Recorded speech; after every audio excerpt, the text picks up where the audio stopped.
世界维吾尔代表大会副主席吴马尔于7月23日至26日在华盛顿举行的首届促进宗教自由部长级会议上会见了相关重要人员。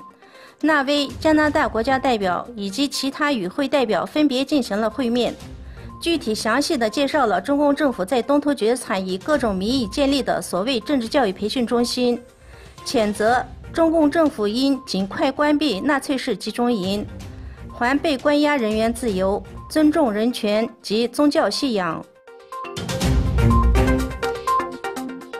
香港南华早报8月9日报道，宁夏回族自治区同心县韦州镇当地居民为了保护新建的韦州清真寺，与当地政府发生对峙。中共政府为了消除认为伊斯兰化和阿拉伯化趋势，当地政府8月3日发布通知，要求宗教管理委员会在8月10日前拆除韦州清真寺。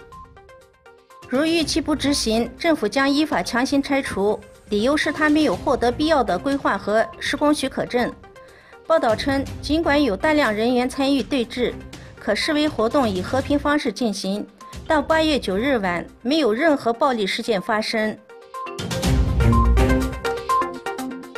自美国国务院在8月8日宣布，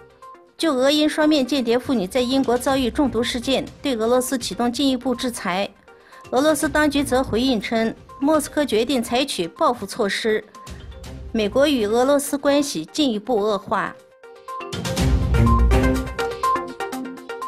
海外网8月10日报道，8月9日，沙特阿拉伯主导联军在一次空袭行动中击毁了也门北部一辆校车，造成50人死亡，77人受伤。校车爆炸时，多名学生坐在校车里，因而造成了惨重的伤亡。华盛顿8月9日报道，美国副总统彭斯8月9日在五角大楼发表讲话时宣布，美国到2020年将成立美国第6军种太空军队，并表示，太空格局已出现根本性变化，组建太空军队标志着美国武装力量进入新一轮的升级。美国总统特朗普试图通过组建太空军队，确保美国在太空领域的统治力，维护美国的安全与繁荣。